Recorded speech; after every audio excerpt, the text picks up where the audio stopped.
உதயநிதி ஸ்டாலினை பிரதானப்படுத்தினால் திமுகவுக்கு வெற்றி வாய்ப்புகள் இருக்கிறதுக்கான ஒரு வாய்ப்பு இருக்கு அப்படின்னு எடுத்துக்கலாமா?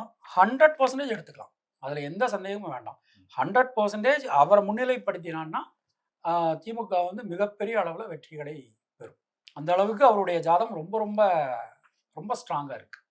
உதயநிதி ஜாதகத்திலையும் கடகத்துல செவ்வாய், நடிகர் விஜய் ஜாதகத்திலும் கடகத்துல செவ்வாய். 2 பேரும் சமமான போட்டியாளர்கள். சில பேர் நம்மகிட்ட கோவப்படுவா, ஆனா பட் உண்மையை சொல்லும்போது கசப்பா தான் இருக்கும்.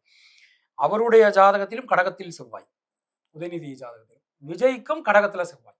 அதனாலதான் விஜய் வந்து தவேகாவுக்கும் திமுகவுக்கும் இடையில தான் போட்டி. ஆமா, அந்த அந்த அதாவது நம்ம எப்போதுமே நம்ம ஒரு விஷயம் எடுத்துக்கணும். என்னன்னா, ஆப்போசிட்ல நமக்கு யார் இருக்காங்களோ அவங்களுடைய ஜாதகம் நமக்கு ஜாதகம் எப்படி இருக்கு அப்படிங்கிறத நாம வந்து கால்குலேட் பண்ணணும். அப்போ அந்த மாதிரி பார்க்கும்போது அது நம்மளுக்கு விஜய் ஜாதகம் சொல்லும்போது நான் சொல்றேன், ஒரு சின்ன டிஃப்ரென்ஸ் இருக்கு.